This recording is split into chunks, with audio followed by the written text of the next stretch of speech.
영화배우 이병헌의 연기가 돋보였던 영화 광해를 보셨나요?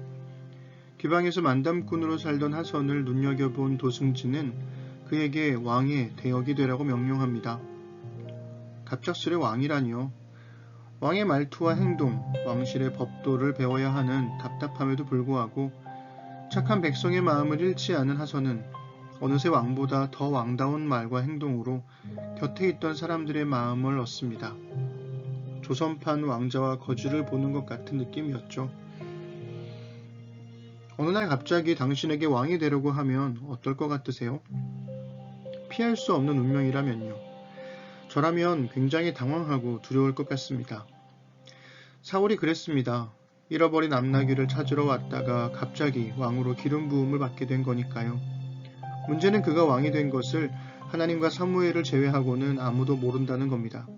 그러니 내가 이제부터 이 나라의 왕이요 하고 요구할 수 없다는 거죠. 어제까지만 해도 베냐민 지파의 부잣집 도련님에 불과했으니까요. 사무엘은 왜 아무도 보지 않는 곳에서 사울에게 기름을 부어 왕으로 세운 것일까요? 아무도 모르지만 사실은 왕이 되었다? 제가 만약 사울이라면 이 상황을 받아들이기가 쉽지 않았을 겁니다. 그래서 사무엘은 사울에게 증거가 될 만한 세 가지 예언을 합니다. 첫 번째는 라헬의 무덤 근처에서 만나게 될 두 사람이 전해줄 이야기이고, 두 번째는 다볼의 상수리 나무에서 만날 세 사람이 사울에게 안부를 묻고 빵 두 덩이를 줄 거라는 거죠. 마지막 세 번째는 블레셋의 수비대가 있는 하나님의 산을 지나 성읍으로 들어갈 때 예언자의 무리를 만나게 되면 사울도 함께 예언을 하며 전혀 다른 사람이 될 거라는 겁니다. 이 세 가지 디테일한 이야기가 모두 맞아떨어진다면 사울은 자신이 정말 왕이 되었다는 것을 믿을 수 있을까요? 오늘은 사무엘상 9장 25절부터 10장 16절까지 읽어드리겠습니다. 그들은 산당에서 내려와 성읍으로 들어갔다. 침실이 지붕에 준비되어 있었으므로 사무엘과 사울은 거기에서 누워서 잤다. 다음날 동틀 무렵에 사무엘이 지붕에서 사울을 깨웠다. 일어나십시오. 바래다 드리겠습니다. 사울이 일어나니 사무엘은 사울과 함께 바깥으로 나갔다. 성읍 끝에 이르렀을 때에 사무엘이 사울에게 저 종을 앞에 먼저 보내십시오 하고 말하였다. 그 종이 한참 앞서서 가니 사무엘이 다시 사울에게 내가 하나님의 말씀을 들려드리겠으니 잠깐 서 계십시오 하고 말하였다. 사무엘이 기름병을 가져다가 사울의 머리에 붓고 그에게 입을 맞춘 다음에 이렇게 말하였다. 주님께서 그대에게 기름을 부으시어 주님의 소유이신 이 백성을 다스릴 영도자로 세우셨습니다. 오늘 나를 떠나서 가시다가 베냐민 지역 셀사에 이르시면 라헬의 무덤 근처에서 두 사람을 만나실 터인데 그들은 그대의 부친이 찾으러 다니던 암나귀들은 벌써 찾았고 부친께서는 암나귀들 걱정은 놓으셨지만 이제 오히려 아들과 종의 일이 걱정이 되어 찾고 계신다고 말할 것입니다. 또 거기에서 더 가다가 다볼의 상수리 나무에 이르면 거기에서 하나님을 뵈려고 올라가는 세 사람을 만날 것입니다. 한 사람은 염소 새끼 3마리를 데리고 가고 한 사람은 빵 3덩이를 가지고 가고 또 한 사람은 포도주 가죽 부대를 하나 메고 갈 것입니다. 그들이 그대에게 안부를 묻고 빵 2덩이를 줄 것이니 그것을 받으십시오. 그런 다음에 그대는 하나님의 산으로 가십시오. 그곳에는 블레셋 수비대가 있습니다.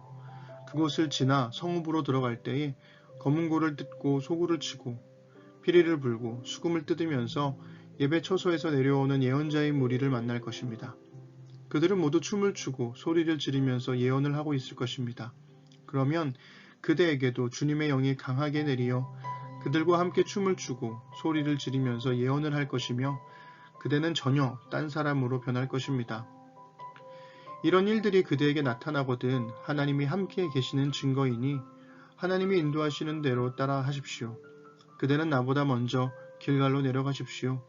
그러면 나도 뒤따라 그대에게 내려가서 번제와 화목제물을 드릴 것이니 내가 갈 때까지 이레 동안 기다려 주십시오. 그때에 가서 하셔야 할 일을 알려드리겠습니다. 사울이 사무엘에게서 떠나려고 몸을 돌이켰을 때에 하나님이 사울에게 새 마음을 주셨다. 그리고 사무엘이 말한 그 모든 증거들이 그날로 다 나타났다. 사울이 종과 함께 산에 이르자 예언자의 무리가 그를 맞아 주었다. 그때 하나님의 영이 그에게 세차게 내리니 사울이 그들과 함께 춤추며 소리를 지르면서 예언을 하였다. 이전부터 그를 알던 모든 사람들이 보니 사울이 과연 예언자들과 함께 그렇게 예언을 하는 것이 아닌가. 그래서 그들이 기스의 아들에게 무슨 일이 일어났는가, 사울이 예언자가 되었는가 하고 서로 말하였다. 거기에 사는 한 사람이 다른 예언자들은 어떻습니까? 그들의 아버지가 누구라고 생각하십니까? 하고 물었으므로 사울마저도 예언자가 되었는가 하는 속담이 생겼다. 사울은 예언을 마치고 나서 산당으로 갔다. 사울의 삼촌이 사울과 그 종에게 어디를 갔었느냐 하고 물었다. 사울이 대답하였다. 암나귀를 찾으러 왔지만 찾을 수가 없어서 사무엘에게 갔었습니다. 사울의 삼촌이 또 말하였다. 사무엘이 너희에게 무슨 말씀을 하시더냐? 나에게 말하여라. 사울이 삼촌에게 말하였다. 암나귀들은 이미 찾았다고 우리에게 일러주셨습니다. 그러나 사무엘이 사울 자신에게 왕이 될 것이라고 말한 것은 그에게 알려주지 않았다. 10장 9절은 사무엘이 예견한 모든 일들이 그대로 일어났다고 말합니다. 다만 하나님의 영이 임하여 사울이 예언하게 되었고 그로 인해 사울도 예언자가 되었는가라는 사람들의 이야기만을 기록했죠. 문제는 그 다음인데요. 자신이 왕이 되었다는 것을 확증할 사무엘의 모든 예견이 이루어졌음에도 불구하고 사울은 삼촌에게 자신이 왕으로 기름 부음 받았다는 것을 말하지 않습니다. 왜 그랬을까요? 사울의 이야기를 긍정적으로 해석하는 사람들은 별다른 이견 없이 사울에게 하나님의 영이 임했고 사울이 왕으로서 준비되어지면서도 스스로를 높이지 않는 겸손함으로 이 본문을 이해합니다. 그러나 부정적으로 해석하는 사람들은 본문에 암시된 부정적인 뉘앙스를 증거로 제시하죠. 예를 들어 김구원 교수님은 라헬의 무덤은 라헬이 베냐민을 낳고 죽었고 사울이 베냐민 지파이므로 사울의 죽음을 암시한다고 말합니다.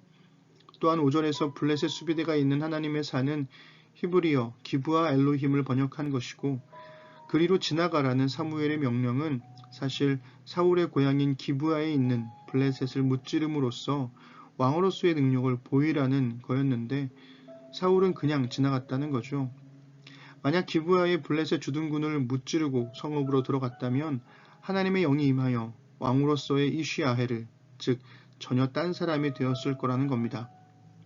그러나 사울이 사무엘을 떠나 몸을 돌이켰을 때 하나님이 사울에게 새 마음을 주셨다는 것은 사실 레브아헬을 즉 사울이 이미 다른 마음을 품고 순종하지 않았다는 거죠.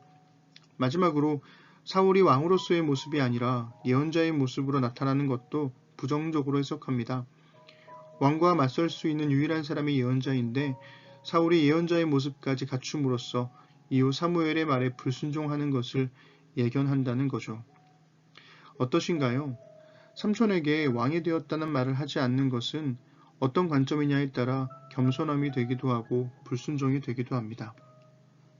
모든 주장에 다 동의할 순 없지만 사울에 관한 이쉬 아헤르와 사울이 품은 레흐 아헤르는 생각해 볼 필요가 있습니다. 하나님은 우리가 이쉬 아헤르, 즉 이전과는 다른 사람이 되길 원하시지만 우리는 늘 레브 아헤르, 즉 다른 생각을 품곤 한다는 거죠.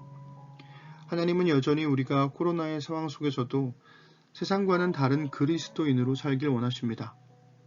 당신의 마음이 레브 아헤르, 즉 다른 생각이 아니라 레브 타우르, 정결한 마음으로 가득해지기를 기도해 봅니다.